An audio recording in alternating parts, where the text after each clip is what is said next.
नमस्कार दोस्तों, मेरा नाम है दिवाकर दत्त शर्मा और आप देख रहे हैं डिस्कवर न्यू। तो दोस्तों, हम यहाँ पे क्या कर रहे हैं, वर्ष 2020 का जो बीएड का जो आपका एंट्रेंस था, ठीक है, उसके मैथमेटिक्स सेक्शन को हम यहाँ पे देख रहे हैं। और इस मैथमेटिक्स वाले सेक्शन को हम कितने में 2 पार्ट्स में सॉल्व करेंगे। फर्स्ट पार्ट में हम 10 क्वेश्चन को सॉल्व करेंगे और वैसे ही सिमिलर से सेकंड पार्ट में भी हम 10 क्वेश्चन को सॉल्व करने वाले हैं। और इससे पहले वाले जो पार्ट है, फर्स्ट पार्ट 2020 का, उसमें हमने क्या किया है, उसमें हमने जनरल नॉलेज को कवर किया है, इंग्लिश को और हिंदी को वहाँ पे हमने कवर किया है। इसके अलावा मैंने और भी जितने प्रीवियस ईयर हैं उनके भी अपने जो सॉल्यूशन है, डिटेल्ड सॉल्यूशन वहाँ पे अपलोड कर दिया यूट्यूब चैनल पे। Detailed solution in the sense कि आपके जो मैथमेटिक्स वाला सेक्शन है वो भी वहाँ पे अच्छी तरह से कवर है, ठीक है। और साथ ही साथ यहाँ पे क्या है, जितना भी इससे बीएड से रिलेटेड जो स्टडी मटेरियल है आपका, वो मैंने नीचे टेलीग्राम चैनल का लिंक नीचे डिस्क्रिप्शन बॉक्स में दिया है, वहाँ आप जा सकते हैं। वहाँ पर आपको प्रीवियस ईयर क्वेश्चन पेपर भी मिलेंगे और एक ही बुक के नहीं, स्वरन के ही नहीं, आपको कंपटीशन एज सीरीज़ के दोनों के आपको वहाँ पे क्वेश्चन पेपर देखने को मिलेंगे, क्यों, ताकि आप अच्छे से वहाँ पे कंपैरिजन कर पाओ, ठीक है। जैसे कि मैं पहले भी कह रहा था और मैंने पहले वाली वीडियो में भी आपसे कहा होगा कि इसमें बहुत से क्वेश्चन आपको जो है गलत मिलेंगे, गलत प्रिंट हुए हैं, जिससे जो स्टूडेंट है रॉन्ग इन्फॉर्मेशन के साथ एग्जाम में जाता है, ठीक है। तो वो उसी रॉन्ग इन्फॉर्मेशन को करेक्ट करने के पर्पज़ से ही मैं इन वीडियोज़ को बना रहा हूँ दोस्तों, तो ठीक है। तो यहाँ पर हम क्या करेंगे, मैथमेटिक्स वाले सेक्शन का डिटेल सॉल्यूशन यहाँ पे हम करने वाले हैं। थोड़ा सा मैं जो पेन है ना, उसकी थोड़ा सा मैं आपकी डेंसिटी इंक्रीज करता हूँ। ओके, चलिए अब बात करते हैं क्वेश्चन नंबर 71 की। 71 क्वेश्चन क्या कहता है, ब्लड रिलेशन से रिलेटेड क्वेश्चन है। यदि आपको अभी फ़ोन की स्क्रीन में अच्छे से नहीं दिख रहा होगा तो आप क्या कर सकते हैं, आप इसका PDF ग्रुप से देख सकते हैं और वहाँ से इसको अच्छे से देख सकते हैं। यहाँ पे वैसे मैं क्वेश्चन तो पढ़ ही रहा हूँ, तो क्वेश्चन मैं पढ़ रहा हूँ, तो इससे मुझे नहीं लगता आपको इसमें कोई दिक्कत होगी। आप बाद में PDF में देख के इनको अच्छे से सॉल्व कर सकते हैं। अदरवाइज़ अपने फ़ोन की आप क्वालिटी को इंक्रीज़ करके इसको क्लैरिटी के साथ देख सकते हो, ठीक है। तो चलिए बात करते हैं क्वेश्चन नंबर 71 की। 71 क्वेश्चन ब्लड रिलेशन से रिलेटेड है। X and Y are children of Z. Z is father of X but Y is not the son of Z. What is Y to Z? अब देखिए, इस तरह के question को किस तरह से हमें सॉल्व करना रहता है। तो जो भी ब्लड रिलेशन से रिलेटेड क्वेश्चन आपको आते हैं, उसके लिए सबसे पहले आपको कॉन्सेप्ट्स का होना पता है, कॉन्सेप्ट्स का पता होना बहुत ज़रूरी है। कॉन्सेप्ट्स क्या है? कॉन्सेप्ट्स ये हैं कि इसमें हम एक ट्री बनाते हैं, ठीक है, फैमिली ट्री जिसको हम कहेंगे, उस तरह का कुछ हम एक ट्री सा बनाएंगे। ट्री में क्या होगा, जो टॉप पोजीशन होगी ना, उसमें क्या होगा, यहाँ फादर होगा, यहाँ उसका सन होगा और यहाँ पे उसका सन होगा। मतलब ये फादर, ये सन का भी सन, ओके, सन मतलब तो ये जो मैंने यहाँ पे एफ लिखा है, इसको ग्रैंड फादर लिख लूँ मैं, इसको मैं फादर लिख लूँ और इसको मैं सन लिख लूँ। तो इस तरह से जनरेशन टू जनरेशन यहाँ पे हम नीचे की ओर प्रोसीड करते हैं। और साथ ही साथ यदि हम ऐसे राइट की ओर जाएँ, राइट की ओर क्या होती है, इमीडिएट राइट की ओर, मतलब ऐसे क्या होंगे, उसके राइट की ओर ब्रदर एंड सिस्टर को हम राइट की ओर लिखते हैं, ठीक है। तो जो ब्रदर एंड सिस्टर होते हैं उनके बीच क्या रखते हैं, हम एक ऐसे डंडा लगाते हैं, ब्रदर और सिस्टर के बीच ऐसे एक डंडा लगाते हैं, ठीक है। और जो एक जेंडर होता है, जेंडर को कैसे रिप्रेजेंट करते हैं, जेंडर को हम पॉजिटिव साइन से और नेगेटिव साइन से रिप्रेजेंट करते हैं। Positive is for boys and negative is for girl, ठीक है। पॉजिटिव मीन बॉय और नेगेटिव मीन गर्ल। तो यहाँ पे जैसे अब यहाँ पे अगर हम इस ट्री को समझने की थोड़ी सी कोशिश करें, तो यहाँ पे ये जो ये फादर है ना, तो फादर के लिए यहाँ पे प्लस लगेगा, ग्रैंड फादर के लिए भी क्या लगेगा, प्लस लगेगा। तो यहाँ पे यदि इस तरह से मैं एक ट्री बनाता हूँ, तो इस ट्री में आपको थोड़ा समझाने की कोशिश करूँ, तो देखिए जो ये है यहाँ पे ए, इसका नाम ए है, इसका नाम बी है। तो ए के पिता कौन है, ये जो है ये ए के पिता हैं, ठीक है। ये कौन है, ये ए के पिता हैं, ठीक है, ये वाले। और ये बी कौन है, ये ए की बहन है। ए की बहन क्यों है, क्योंकि मैंने इसको स्ट्रेट लाइन से, ऐसे स्ट्रेट लाइन से जोड़ रखा है, ठीक है। तो ध्यान रखिएगा, जब किसी को भी मैं ऐसे स्ट्रेट लाइन से जोड़ता हूँ तो वो इसकी रियल सिस्टर होगी, रियल सिस्टर, बिल्कुल जो रियल सिस्टर होगी वो इसकी होगी। अब ब्रदर और ये में बी इसकी सिस्टर क्यों है, क्योंकि इसके ऊपर नेगेटिव का साइन है। मैंने नेगेटिव का साइन पहले भी आपको बताया था, negative sign is for girl and positive sign is for boy. तो यदि मैं यहाँ यदि ये ए है, ये बी है और ये सी है और ये डी है, अब यदि मैं आपसे पूछूं डी और बी के बीच क्या रिलेशन है, यदि मैं आपसे ये क्वेश्चन पूछूं, तो डी क्या है, बी क्या है, डी क्या है, बी का ग्रैंडफादर, ठीक है। ग्रैंडफादर क्यों है, क्योंकि मैंने पहले भी कहा था कि इस फैमिली ट्री में जब आप ऊपर की ओर जाओगे तो फर्स्ट आपको फादर मिलेगा, देन जब आप और ऊपर की ओर जाओगे तो आपको फादर का फादर यानी ग्रैंडफादर मिलेंगे, ठीक है। तो इस तरह से मैंने अभी किस किस के बीच रिलेशन पूछा, डी एंड बी के बीच रिलेशन पूछा, तो डी बी का क्या है, ग्रैंडफादर है, ठीक है। यदि बी फॉर अगर बनीता है तो बनीता के डी क्या है, ग्रैंडफादर है, ठीक है। तो इस तरह से अब यदि अब देखिए इस फैमिली ट्री को थोड़ा सा और एक्सप्लेन करूं तो इस तरह से यदि मैं इस लाइन में यहाँ पे एक सर्कल और ड्रॉ करूं, सर्कल पे यदि मैं पॉजिटिव बनाऊं, ठीक है, तो ये क्या है, अब मैंने जैसे आपको पहले भी बताया, जो एक लाइन में चलता है वो भाई बहन होते हैं। जो एक लाइन में क्या चलता है, जो जैसे इधर से एक और बना दूं तो क्या है, सब भाई बहन है। और स्ट्रेट लाइन मार रहा हूं तो इसका मतलब है वो रियल ब्रदर सिस्टर है, ठीक है। अब देखिए जैसे यहाँ पे है, यहाँ पे मैंने पॉजिटिव का साइन लगाया, इसका मतलब जो सी है डी, अगर मैं इसको ई नाम इसको दूं तो सी और ई के बीच क्या रिलेशन है, ये दोनों भाई भाई हैं। भाई भाई क्यों है, क्योंकि यहाँ भी पॉजिटिव का साइन है और यहाँ भी पॉजिटिव का साइन है, दोनों भाई भाई हैं, ठीक है।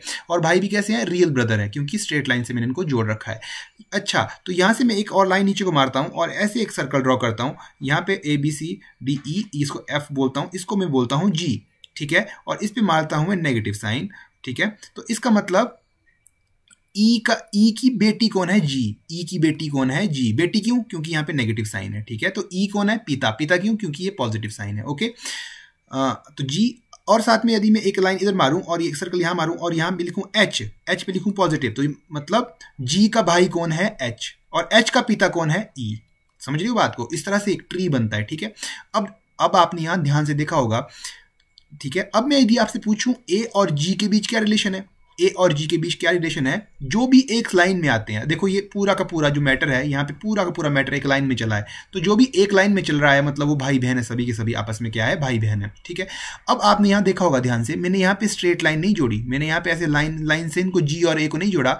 इनको क्यों नहीं जोड़ा, ठीक है, क्योंकि ये रियल ब्रदर सिस्टर नहीं है, रियल ब्रदर सिस्टर नहीं है, ये तो आपको अच्छे से पता भी लग रहा होगा, क्योंकि ए किसका बेटा है, ए तो सी का बेटा है। यदि मैं ए यहाँ लिखूं तो ए किसका बेटा है, ए तो सी का बेटा है, ठीक है। सिमिलरली जो जी है वो किसकी बेटी है, वो ई की बेटी है। तो अब ये क्या है, आपस में कजन ब्रदर सिस्टर कौन से होंगे, कजन वाले। तो जो कजन ब्रदर सिस्टर होते हैं उनके बीच ये गैप होता है बीच में, ठीक है, ये गैप, ठीक है। तो यहाँ से एक कंटिन्यूस लाइन आपको दिख रही होगी, ये वाली कंटिन्यूस लाइन है, ठीक है। इसके बाद ये भी कंटिन्यूस लाइन है, जहां ये कंटिन्यूस लाइन टूट गई मतलब वहां पे रियल ब्रदर सिस्टर नहीं है, वो क्या है, कजन, ठीक है। यदि मैं क्वेश्चन पूछूं जी और ए के बीच क्या रिलेशन है, तो कजन है, ठीक है। जी क्या है, ए का कजन है, ठीक है।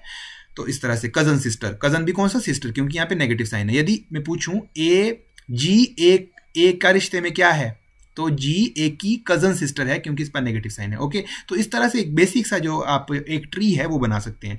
चलिए अब सीधा सा क्वेश्चन पे आया था, ये तो कॉन्सेप्ट था, कॉन्सेप्ट आपको मुझे लगता है पता लग गया होगा। यदि आपको कॉन्सेप्ट पता लग गया तो आप खुद से भी इस क्वेश्चन को ट्राई कर सकते हैं। एक बार वीडियो को पॉज कीजिए, खुद से कोशिश करने की इस क्वेश्चन को सॉल्व करने की कोशिश कीजिए और मुझे कमेंट में आंसर बताइए, ठीक है। तो आप इस वीडियो को पॉज कर सकते हैं। आई होप दोस्तों आपने वीडियो को पॉज किया होगा और इस क्वेश्चन को एक बार सॉल्व करने की कोशिश की होगी। तो अब चलिए मैं इसको सॉल्व कर लेता हूं आपके लिए। ये क्वेश्चन क्या कह रहा है, X and Y are children of Z.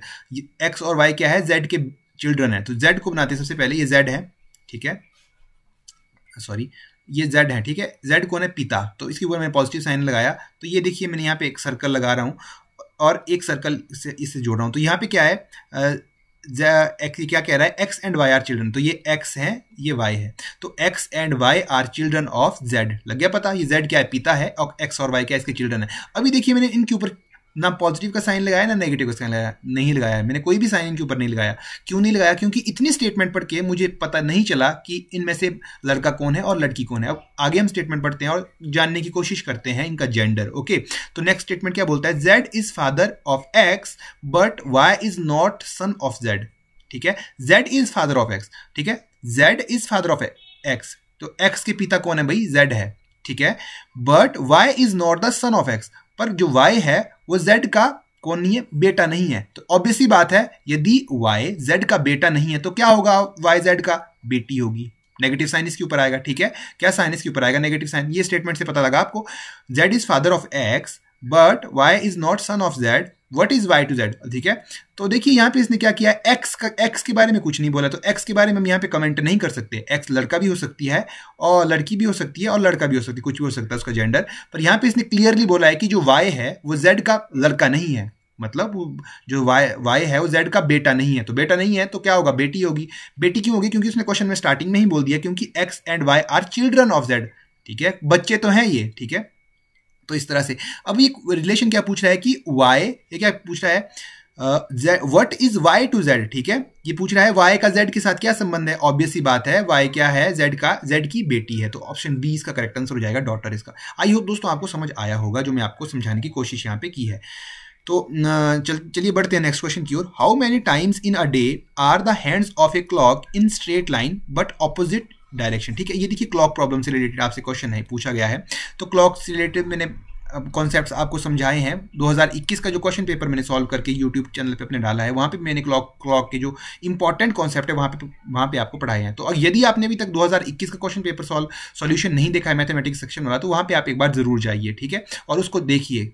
ये देखेंगे आप जो क्लॉक प्रॉब्लम है, कैलेंडर प्रॉब्लम है, ब्लड रिलेशन है, ये हर एक साल पूछा जाता है। यहाँ से एक क्वेश्चन तो डेफिनेटली पूछा जाता है।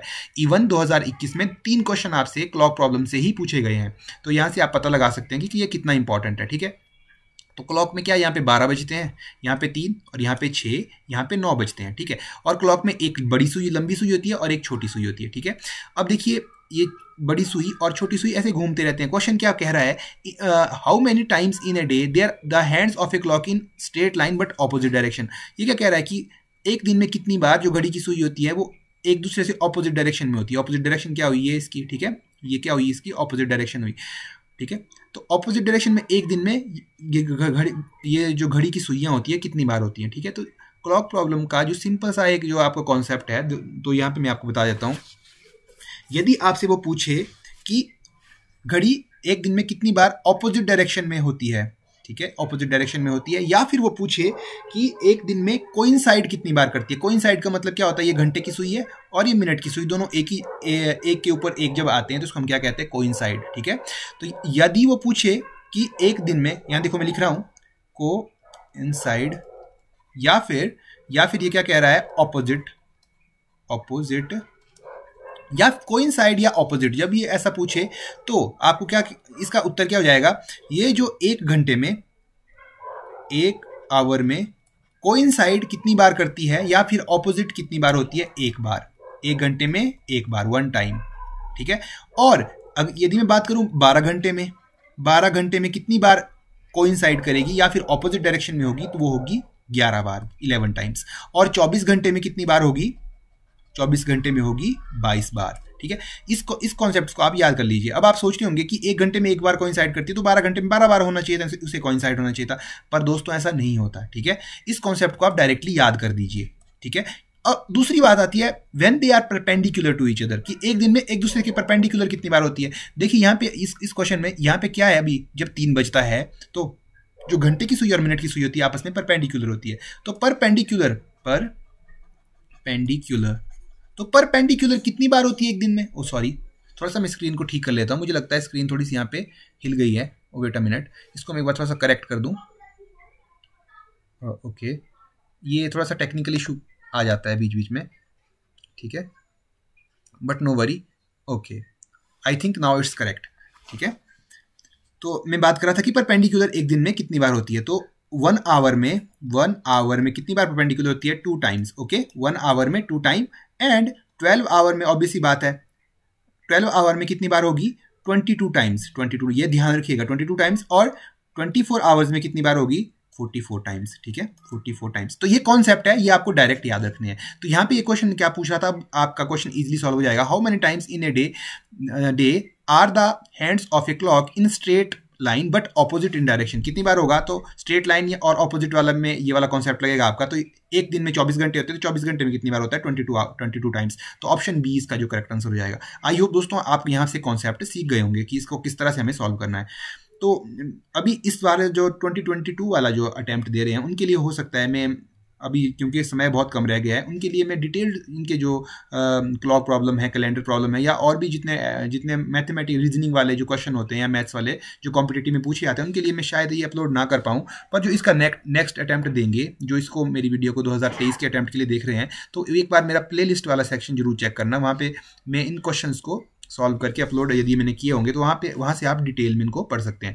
तो अब बात करते हैं क्वेश्चन नंबर 73 की। 73 क्वेश्चन देखो यहाँ पे क्या कह रहा है, a person walking at 5/6 of his usual speed is 40 minute time to, okay, is 40 minute time to his office, what is his usual travel, ठीक है, ये पूछ रहा है आपसे, ठीक है। अब देखिए ये इंग्लिश में है, यहाँ पे ना इसने थोड़ा सा गलत कर दिया, इसको हिंदी में पढ़ते हैं इसी क्वेश्चन को। एक व्यक्ति अपनी वास्तविक गति की 5/6 की दर से पैदल चलकर 40 मिनट कार्यालय देरी से पहुंचता है, तो तो उनके कार्यालय के लिए सामान्य यात्रा का क्या समय है। ठीक है, तो यहाँ पे ये पूछ रहा है यदि वो अपनी स्पीड का 5/6 से चले, 5/6 उसकी स्पीड का 5/6, इसका क्या मतलब हुआ। मान लीजिए वो चलता है 10 किलोमीटर प्रति घंटे की रफ्तार से, 10 किलोमीटर पर आवर की रफ्तार से वो व्यक्ति चलता है, ऐसा मान लेते हैं।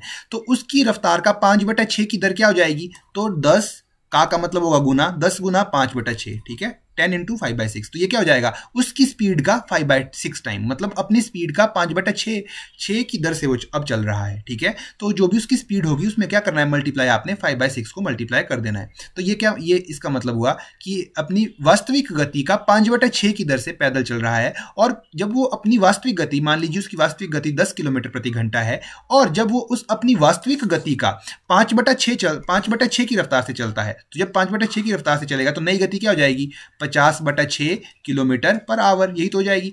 ठीक है, तो ये उसकी नई गति है। तो जो उसकी वास्तविक गति तो ये है 10 किलोमीटर पर आवर, पर यदि वो अपनी गति का 5/6 की दर से चलता है तो नई गति क्या हुई, 50/6। तो वो जब अब नई गति से चलता है तो वो जो ऑफिस है वो क्या होता है, 40 मिनट देरी से पहुंचता है। ठीक है, 40 मिनट देरी से पहुंचता है। तो आपको क्या बताना है कि यदि वो 40 मिनट देरी से ऑफिस में पहुंचा तो एक्चुअल डिस्टेंस है उसका घर से उसके ऑफिस तक का, वो कितना है। ठीक है, तो चलिए दोस्तों इस क्वेश्चन को सॉल्व करने की हम यहाँ पे कोशिश करते हैं।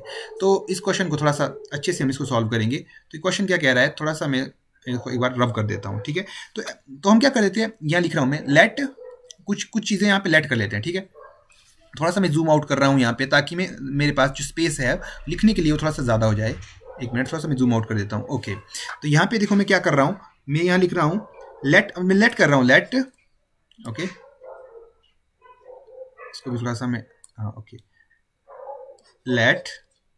लेट स्पीड, सबसे पहले मैं क्या करता हूँ, स्पीड को लेट कर देता हूँ। तो let speed is equal to S. तो देखो स्पीड को किस तरह से लिख रहा हूँ मैं, एस से लिख रहा हूँ। थोड़ा राइटिंग के साथ आप कॉम्प्रोमाइज कर लीजिएगा दोस्तों, मैं बोल भी रहा हूँ और लिख भी रहा हूँ, थोड़ा सा अगर राइटिंग में आपको दिक्कत आ रही है तो लेट, सबसे पहले मैंने स्पीड को लेट किया, let time taken to his office, let usual time, ठीक है, जो आमतौर पर वो लेता है, let usual time taken to his office.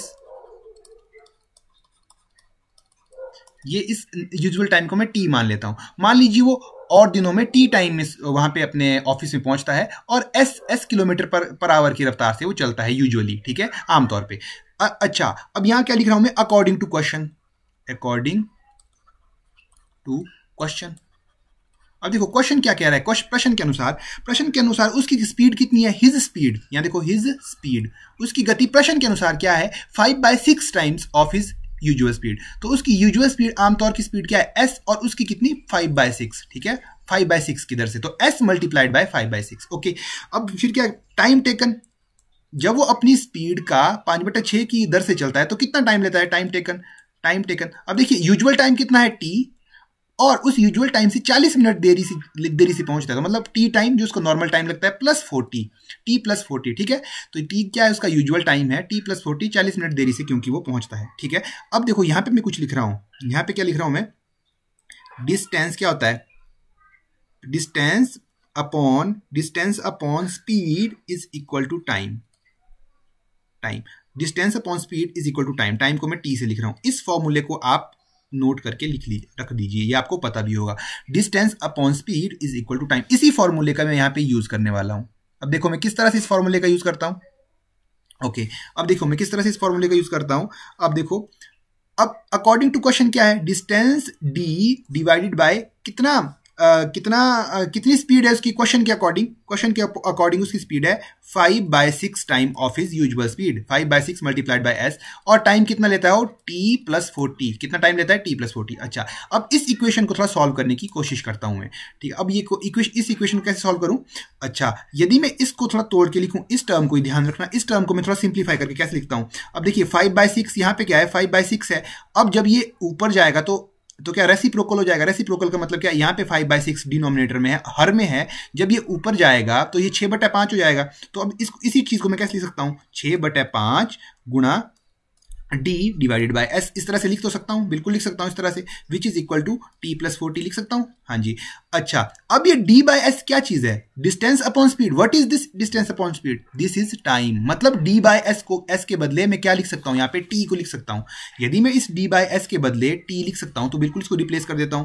अब देखो यहाँ पे मैं एक लाइन मार देता हूं ना, अब यहाँ देखो, तो 6/5 multiplied by t is equal to t minus 40। अब तो क्या करना है आपको? t को एक साइड सेपरेट कर देना है, तो t बाय 6/5 t माइनस, अब देखो इसको मैं इधर ले आया हूं, minus t is equal to, एक मिनट, t माइनस 40 नहीं था यहाँ पे, आपको ध्यान होगा t प्लस 40 था, मैं यहाँ पे गड़बड़ करने वाला था मैं, t प्लस 40, ठीक है। अब मैं क्या करूँगा, यहाँ पे एलसीएम ले लेता हूँ यहाँ पे इन दोनों का, तो t डिवाइड बाय 1 कर देता हूँ, तो इट इज 5, तो 5 यहाँ क्या आ जाएगा, 6t माइनस 5t। अब जिसको ये पता नहीं चल रहा है यहाँ पे मैंने क्या किया, वो तो उसको थोड़ा एलसीएम का ध्यान रखना पड़ेगा, उसको एलसीएम कैसे लेते हैं हम, तो मैंने अपने टाइम एंड वर्क वाले जो वीडियो यूट्यूब पे डाली थी, वो आप वहाँ पे जाओ, वहाँ पे मैंने एलसीएम लेना सिखाया है आपको, ठीक है। तो इट इज इक्वल टू 40, तो 6t minus 5t is equal to t by 5 is equal to 40, and this t is equal to 40 multiplied by 5 which is equal to 200। This is time कितना, 200, और 200 किस में आया, ये मिनट्स में आया है। अभी ध्यान रखना, 200 किस में आया है, मिनट्स में निकल के आया है।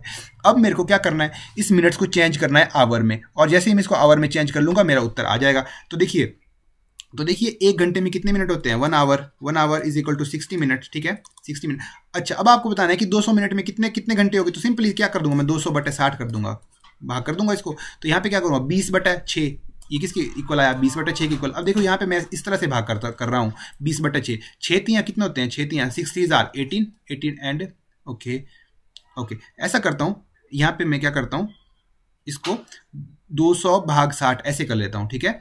ये 60 तियाँ कितना हो जाएंगे, 180 और यहाँ पे फिर माइनस कर दूंगा, तो ये कितना बच जाएगा, 20। तो कितना टाइम मुझे लगेगा, 3 घंटे और 20 मिनट। कितना टाइम लगा मुझे, 3 our and 20 minute, 3 our and 20 minute. तो ये इसका करेक्ट आंसर हो जाएगा, ठीक है। तो मैंने क्या कह रहा हूँ, तो ये प्रोसीजर है इस क्वेश्चन को सॉल्व करने का। जैसे मैंने पहले भी कहा है आपको, बीएड में काफ़ी बार ऐसा हो जाता है कि प्रोसीजर रिपीट कर लेते हैं, मतलब इसी तरह का क्वेश्चन पूछेंगे, बस टर्म को चेंज करेंगे वो, ठीक है। तो यदि इस तरह का क्वेश्चन अब आपसे पूछे तो अब आप इसको सॉल्व करने में एबल होने चाहिए, ठीक है। यदि आपको समझ अभी नहीं आया तो इसी वीडियो को रिवाइंड करके देखिए दोस्तों, मैंने कोशिश की है आपको अच्छी तरह से समझाने की। तो यदि आपको मेरे से पढ़ाया और समझ आ रहा है तो कमेंट बॉक्स में मुझे लिख सकते हो कि आपको समझ आ रहा है जो जिस तरह से मैं पढ़ाता हूँ, ठीक है, या मुझे थोड़ा इंप्रूव करने की ज़रूरत है, किसी दूसरे तरीके से आपको पढ़ाने की यहाँ पे ज़रूरत है, तो आप मुझे बिल्कुल कमेंट बॉक्स में बता सकते हो, ठीक है। तो अब बढ़ते हैं अपने नेक्स्ट क्वेश्चन की ओर। थोड़ा सा मैं इसको जूम कर लेता हूँ, जूम करने के बाद हम क्या करेंगे, नेक्स्ट क्वेश्चन की ओर प्रोसीड कर जाएंगे। Okay, wait a minute. Okay, next question क्या है, 1 मिनट रुकना, मैं थोड़ा सा इसको जूम कर लेता हूँ। हाँ, तो नेक्स्ट क्वेश्चन, ओके, तो हम कहाँ पहुँचे थे, हम 73 तक हमने सॉल्व कर लिया था, ठीक है। इसको थोड़ा जूम आउट कर लेता हूँ। ओके, 73 तक हमने कर लिया था, तो इसको मैं थोड़ा सा रब कर लेता हूँ साथ में, ओके, ताकि यहाँ पे मैं अगले क्वेश्चन के लिए यहाँ पे लिख पाऊँ। अब देखिए, आप बहुत लोग ऐसा भी कह सकते हैं मुझे कि आप बहुत बड़ी वीडियो बनाते हैं। देखिए दोस्तों, इतना डिटेल में यदि आपने पढ़ना है तो समय आपको देना पड़ेगा, और यदि आप ऐसा सोच रहे हो कि 10 मिनट में कोई बता के मुझे चला जाए और मुझे सब कुछ समझ आ जाए, तो दोस्तों ऐसा पॉसिबल नहीं है। आपको चीज़ों को सीखने के लिए समय तो देना ही पड़ेगा।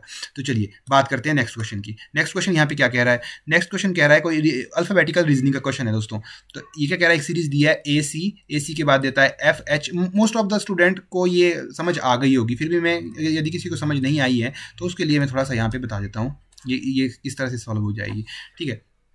तो this is A and C। सबसे पहले यहाँ ध्यान दीजिए, A के बाद इन्होंने क्या मिस किया है, B को मिस किया है, तो एक लेटर मिसिंग है, इसलिए मैं 1 प्लस लिख रहा हूँ कि एक लेटर मिसिंग है, एक स्टेप जंप करना है यहाँ पे आपने। C के बाद C और F के बीच में CDEF मतलब यहाँ पे +2 लेटर का जंप लेना है, और यहाँ पे FGH +1 लेटर का जंप लेना है, और यहाँ पे +2 लेटर का जंप लेना है, और यहाँ पे सिमिलरली +1 का, और यहाँ पे +2 का, यहाँ पे +1 का। अब यहाँ पे कितने का लेना है, R के बाद 2 लेटर्स का जंप लेना है। 2 लेटर का जंप मतलब R के बाद ST के बाद क्या आएगा, U के बाद, अब U के बाद कितने का जंप लेना है, जैसे P के बाद 1 का जंप लेना था तो U के बाद भी 1 का, UVW, V मिस हो जाएगा और W आएगा, तो U और W। तो A B को मिस किया इन्होंने, A B के बाद लिखा C, DE 2 लेटर को मिस किया है, उसके बाद लिखा है F, उसके बाद एक लेटर को मिस किया है जी, उसके बाद लिखा है एच। तो इसी तरह से सिमिलरली आप क्या कर सकते हो, इस सीरीज को यहाँ पे लिख सकते हो। तो यू और डब्ल्यू ये इसका करेक्ट उत्तर हो जाएंगे। मोस्ट ऑफ द स्टूडेंट को ये क्वेश्चन यहाँ पे खुद से भी इन्होंने सॉल्व कर लिया होगा। अब बात करते हैं क्वेश्चन नंबर 75 की। क्वेश्चन नंबर 75 क्या है, इसकी ओर थोड़ा सा देखते हैं हम क्या कह रहा है ये ओके। क्वेश्चन नंबर 75 है प्रॉफिट एंड लॉस। प्रॉफिट, जिस तरह से प्रॉफिट रिलेटेड है लॉस के साथ, उसी तरह से किसके साथ रिलेटेड है, ठीक है। सक्सेस फेलियर के साथ, रूपी पैसे के साथ, मल्टीप्लिकेशन एडिशन के साथ, या फिर होल नंबर पार्ट के साथ, ठीक है। तो यहाँ पे क्या सही उत्तर हो जाएगा, success failure. Success as profit is to loss, similarly success is to failure. तो इसका ऑप्शन ए यहाँ पे सही उत्तर हो जाएगा, ठीक है। तो यदि अब बात कर दूं क्वेश्चन नंबर 76 की, alternative of A given set. एक सेट दिया है आपको 5, सेट क्या है 5, 10 एंड 25, ये एक सेट दिया है आपको, ठीक है। इसका अल्टरनेटिव सेट आपने ढूंढना है। तो यहाँ पे यदि मैं 5 फर्स्ट टर्म है, इसे नेक्स्ट टर्म में क्या हो रहा है, इस फर्स्ट टर्म को 2 से मल्टीप्लाई किया जा रहा है, तब आपको पास 10 मिल रहा है। मतलब सेकंड टर्म क्या है, सेकंड टर्म इस तरह से मिल रही है। और थर्ड टर्म में यदि मैं थर्ड टर्म की बात करूं, थर्ड टर्म कैसे मिल रही है, फर्स्ट टर्म में आपको 5 मल्टीप्लाई करना पड़ रहा है, तब आपको थर्ड टर्म मिल रही है 5 5 25, ठीक है। इसी लॉजिक के साथ यदि मैं इसी लॉजिक को ऑप्शन नंबर सी में लगाऊं, सी में क्या फर्स्ट टर्म क्या है 12 में यदि मैं 2 से गुणा करूं तो ये जाएगा 24। सिमिलरली ये इसकी सेकंड टर्म आ जाएगी, और थर्ड टर्म में क्या हो जाएगा, यदि 12 को मैं यदि 5 से गुणा करूं तो ये आ जाएगा 60, ठीक है। तो इस तरह से आपका जो सी ऑप्शन है यहाँ पे करेक्ट हो जाएगा। तो ये क्या लॉजिक लगना था इसमें, ये भी मैंने आपको यहाँ पे बता दिया है। आई होप आपको समझ आ गया होगा। अब बात करते हैं क्वेश्चन नंबर 77 की। 77 का फाइंड ऑड वन आउट। आपको जो यहाँ पे ऑड नजर आ रहा है ना, उसको आपने फाइंड आउट करना है, ठीक है। आपके पास ऑप्शन देता है ये लाइन, ट्राइंगल, सर्कल या फिर पॉइंट। अब देखिए लाइन खींचने के लिए, लाइन कैसे खींचते हो आप, ए पॉइंट से बी पॉइंट तक आपको पेन चलाना होता है। देखो मैं ए पॉइंट से लेकर बी पॉइंट तक लाइन खींच रहा हूं तो मैं पेन चला रहा हूं। सिमिलरली जब मैं ट्राइंगल बना रहा हूं तब भी मैं क्या कर रहा हूं, पेन को चला रहा हूं, ठीक है। सिमिलरली जब मैं सर्कल बना रहा हूं तब भी क्या कर रहा हूं, पेन को चला रहा हूं। तो पर जब मैं पॉइंट बनाता हूं तो पॉइंट में मेरे को क्या करना पड़ता है, बस पेन को टच करना पड़ता है, उसको हिलाना नहीं पड़ता। तो इसका ऑड वन क्या हो जाएगा, ऑप्शन डी पॉइंट इसका जो है ऑड हो जाएगा, ठीक है। अब बात करते हैं नेक्स्ट क्वेश्चन की। ये most of the question easy से क्वेश्चन है, ये आपको खुद से भी सॉल्व आप कर पाए होंगे मुझे लगता है। तो गोल्डन इज कोडेड एज, देखिए गोल्डन अभी एक कोडिंग से रिलेटेड है, GOLDEN गोल्डन, ठीक है। अब मैं क्या करता हूँ, इनको एक नंबर दे देता हूँ 1 2 3 4 5 6। अब देखो इनको मैं नंबरिंग दे दूँ तो इसकी कोडिंग कैसे की है इन्होंने, ODDNGLE,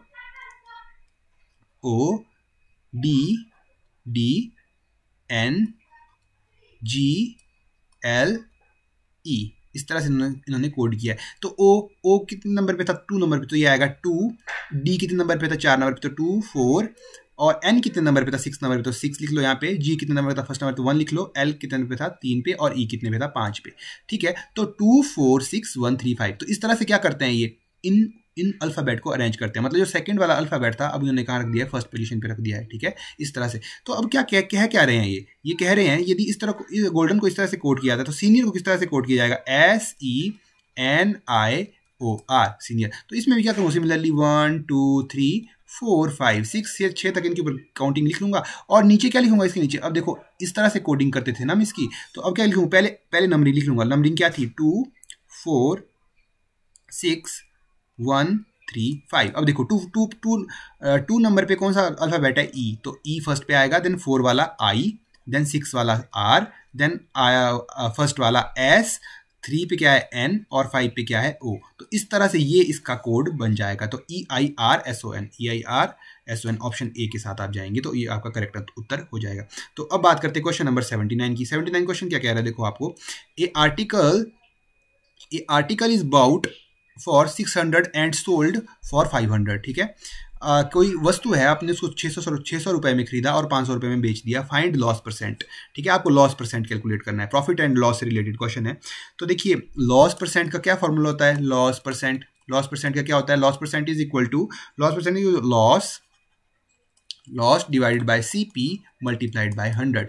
अब ये CP क्या है, CP है कॉस्ट प्राइस का मतलब जिस प्राइस में खरीदा गया, क्रय मूल्य, वस्तु का क्रय मूल्य है ये कॉस्ट प्राइस। CP जिसको मैं लिखता हूँ, CP इज इक्वल टू क्रय मूल्य। जो हिंदी मीडियम वाले हैं उनके लिए क्या है, CP क्रय मूल्य। अब आप मुझे यहाँ बताओ, यहाँ पे CP क्या है, क्रय मूल्य क्या है, बाउट जितने में खरीदा 600 रुपए में, और SP यानी सेलिंग प्राइस, विक्रय मूल्य कितना है, 500 रुपए। ठीक है। तो लॉस कितना होगा, ऑब्वियस सी बात है, लॉस कब होगा, जब कॉस्ट प्राइस क्या होगा, जब ज़्यादा होगा और सेलिंग प्राइस कम होगा। तो देखिए यहाँ पे सबसे पहले मैं लॉस निकालता हूँ। लॉस कितना हुआ, लॉस हुआ 600 माइनस 500, कितने का लॉस हुआ है आपको, 100 रुपये का लॉस हो गया। तो अच्छा, तो 100 रुपये का लॉस हो गया। अब आपको निकालना लॉस परसेंट, तो लॉस परसेंट का फॉर्मूला में यहाँ पे गिवन है आपको, तो लगा लीजिए फॉर्मूले में। लॉस कितना हुआ 100 का, 100 मल्टीप्लाइड बाय कॉस्ट प्राइस कितना था 600 मल्टीप्लाइड बाय 100। तो इस तरह से 2 0 से यहाँ पे 2 0 कट जाएगी, तो 600 डिवाइड बाय 6। तो देखिए जब इसको डिवाइड करोगे तो 6 1 जा 6 4 आपके 4 बच गए, आगे चले गए 40 हो गया, 6 6 जा 38 36 और फिर आपका 4 बच गया, तो पॉइंट क्या 40 हो गया, वो 40 हो गया। तो 6 6 जा 36 एंड देन 4 आपका फिर से बच गया 6 6 6 6, ऐसे चलता रहेगा 6 6। तो जो यहाँ पे 6 6 6 6 चलता रहेगा, उसके बदले क्या लिख सकते हो आप, एक ही टर्म लिख सकते हो, वो है 7 इन सब के बदले, तो 16.67%। ठीक है, तो इतना लॉस उसको होगा। ऑप्शन ए आपका यहाँ पे करेक्ट उत्तर हो जाएगा। तो आई होप आपको क्या होगा, ये यहाँ पे आपको समझ आया होगा। ठीक है, तो अब बात करते हैं क्वेश्चन नंबर 80 की। तो क्वेश्चन नंबर 80 क्या कह रहा है यहाँ पे, ये थोड़ा सा देख लेते हैं। क्वेश्चन नंबर 80 क्या कह रहा है, देखिए क्वेश्चन नंबर 80 के साथ, find the cube root of 19683। ठीक है, इसका क्यूब रूट, देखिए क्यूब रूट निकालने के दो तरीके हैं, एक एलसीएम विधि द्वारा, लघुत्तम समापवर्तक विधि द्वारा, एक दूसरा होता है गुणनखंड विधि द्वारा। ठीक है, तो हम एलसीएम वाली विधि जो है वो इजी सी विधि है, उसके द्वारा हम यहाँ पे इसको सॉल्व करेंगे। 19683 का हमने एलसीएम निकालना है, तो एलसीएम नहीं निकालना है, क्यूब रूट निकालना है। ठीक है, अब देखिए सबसे पहले क्या करूंगा, मैं देखूंगा इसका एलसीएम जब हम लेते हैं तो क्या करते हैं एलसीएम लेने में। ठीक है, हम क्या करते हैं, देखते हैं कि ये संख्या है, पूरी की पूरी संख्या, ये किससे भाग होती है, उससे हम उसको भाग करते हैं। तो जिसको एलसीएम लेना नहीं आता, तो सिमिलरली क्या करे, वो मेरी टाइम एंड वर्क वाली वीडियोस मैंने यूट्यूब चैनल पे अपलोड की है, वहाँ जाए उन्हें देखे, उनमें मैंने आपको एलसीएम लेना सिखाया है। ठीक है, तो आई होप मैं क्या यहाँ पे एज्यूम कर रहा हूँ कि आपको एलसीएम लेना तो एटलीस्ट आता है। अब देखिए क्योंकि यहाँ पे ऑड प्रथम मतलब जो यहाँ पे यूनिट प्लेस है वहाँ पे ऑड नंबर है, तो मतलब 2 से तो ये भाग होगा नहीं, तो 3 से होगा, ये 3 से कोशिश करते हैं इसको भाग करने की। तो 6 3 18, 1 19, 16 5 3 15 और 1 16 18, 6 3 18, 3 एकम 3। ठीक है, तो इस तरह से 3 से चला जाएगा, फिर 3 से कोशिश करते, 3 2 जा 6, 3 1 जा 3, 3 8 जा 24 एंड 3। ठीक है, इस तरह से जाएगा। फिर 3 से कोशिश करूंगा तो 7 3 21, 3 दूनी 6 और 2 8 27, 3 9 27। ठीक है, तो सिमिलरली 3 से 3 दूनी 6, 3 चौके 12, 3 3 9, फिर 3 से जाएगा ये 3 8 3 8 24, 3 एकम 3, फिर 3 से जाएगा 3 दूनी 6 और 2 8 3 7 21, फिर 3 से जाएगा ये 3 9 27, फिर 3 से जाएगा 3 3 9, अब फिर से लास्ट में एक बार 3 से चला जाएगा। कब तक हमने इसको इस तरह से करते हैं जब तक हमारे को आंसर 1 नहीं मिल जाता। अब देखिए अगर आपसे यहाँ पूछा होता कि स्क्वायर रूट क्या होगा इसका, तब आप जोड़े बनाते 2 2 के। यदि यहाँ पे क्यूब रूट पूछा है तो अब आपको जोड़े बनाने हैं 3 3 के। कितने कितने के जोड़े बनाने हैं आपको, 3 3 के जोड़े। किसके जोड़े बनाने हैं, यहाँ पे जो आपका आंसर आया, तो यहाँ पे क्या है, 3 का जोड़ा 1 बनेगा, 3 का जोड़ा दूसरा बनेगा, 3 का जोड़ा तीसरा बनेगा। तो इस एक जोड़े के बदले में एक ही 3 लूंगा, मतलब जो ये 3 गुणा 3 गुणा, अब क्या करते हैं हम, जितने भी आपका यहाँ पे टर्म्स आई है, ठीक है, जैसे इस रीजन में जितनी भी आपके पास ये टर्म आई है, इनको मैं साइड में लिख लेता हूँ। तो 3 गुणा 3 गुणा 3 जितनी भी आई सबको लिख लेता हूँ एक बार, 3 गुणा 3 गुणा 3, सॉरी गुणा 3 गुणा 3 गुणा 3 गुणा 3, तो ये इतने आपको 3 मिले। अब आपको यदि स्क्वायर रूट पूछे हो तब क्या करना है, 2 2 के जोड़े बनाने हैं, ऐसे 2 2 के जोड़े। ठीक है, ऐसे 2 2 के जोड़े। यदि वो आपसे पूछे क्यूब रूट तो आपने कितने कितने के जोड़े बनाने, 3 3 के। तो ये मैंने 3 का जोड़ा बना दिया, ये 3 का, ये 3 का, और इन 3 के जोड़े में से इन 3 के जोड़ा जो यहाँ पे बना है इसमें से एक ही 3 कंसीडर करेंगे आप। तो 1 3 गुणा इस 3 के जोड़े से भी एक ही 3 कंसीडर करेंगे 3, और इस 3 के जोड़े से भी एक ही 3 कंसीडर करेंगे 3। तो 3 गुणा 3 गुणा 3 के साथ कितना हुआ ये सारा, 3 3 9 3 27। तो आंसर क्या आएगा 27। तो 27 किसका, 19,683 का क्यूब रूट क्या होगा, 27 इसका क्यूब रूट होगा। तो ऑप्शन सी है जो यहाँ पे इसका करेक्ट आंसर हो जाएगा। तो आई होप दोस्तों जो मैं आपको पढ़ा रहा हूँ आपको समझ आ रहा है। ठीक है, तो हम क्या करते हैं, 10 क्वेश्चन मैंने यहाँ पे इस वाली वीडियो में सॉल्व कर दिए हैं। तो जो अगले आने वाले 10 क्वेश्चन है वो नेक्स्ट वीडियो में मैं आपको सॉल्व कर दूंगा। तो आप क्या करेंगे, उसके बाद क्या करूँगा मैं, जो जितना भी इस 2020 में आपसे क्वेश्चन पूछे गए थे उनके लिए मैं एनालिसिस जैसे कि बना रहा हूँ, हर वीडियो में आपने देखा होगा मैं एनालाइज करता हूँ लास्ट में। तो इसमें भी हम क्या करेंगे, नेक्स्ट पार्ट में इसको एनालाइज भी करेंगे और कंक्लूड भी करेंगे किस पोर्शन पे आपको ज़्यादा ध्यान देने की ज़रूरत है। ठीक है, तो तब तक के लिए आप क्या कर सकते हैं, यूट्यूब चैनल को मेरे सब्सक्राइब करके रख सकते हैं। और आप जो अदर आपके स्टूडेंट्स हैं तैयारियां कर रहे हैं उनको भी आप सब्सक्राइब करने को बोल सकते हैं। और साथ ही साथ यदि आप बीएड करने का आपने सोच लिया है तो आप हमारे जो टेलीग्राम चैनल है वहाँ को उसको आप ज़रूर सब्सक्राइब करके रखिए, क्योंकि बीएड से रिलेटेड स्टडी मटेरियल जो भी है, आपके लेसन्स प्लान जो होते हैं उनको भी मैं वहाँ पे अपलोड करता रहता हूँ। उनकी वीडियोज़ भी मैं यहाँ पे अपलोड करता रहता हूँ कि आपको लेसन प्लान किस तरह से बनाने हैं और किस तरह से बनाए जाते हैं, डिफरेंट सब्जेक्ट्स के लेसन प्लान किस तरह से बनाए जाते हैं। ठीक है, टॉपिक वाइज मैं अपने यूट्यूब चैनल पर अपलोड करता हूँ। तो यहाँ से आप क्या कर सकते हैं, अपनी यदि आप फ्यूचर में बीएड में एडमिशन लेते हो तो यहाँ से आप अपने लेसन प्लान वगैरह और भी बहुत सारी चीज़ें आपको जो टीचिंग मटेरियल है रिलेटेड है वो सब कुछ हमारे टेलीग्राम चैनल से मिल जाएगा, डिफरेंट बुक्स वगैरह जो भी है। तो आप हमारे जो टेलीग्राम का चैनल है उसको सब्सक्राइब करके रख सकते हैं। तो मिलते हैं जल्द ही नेक्स्ट पार्ट में, तब तक के लिए थैंक यू सो मच।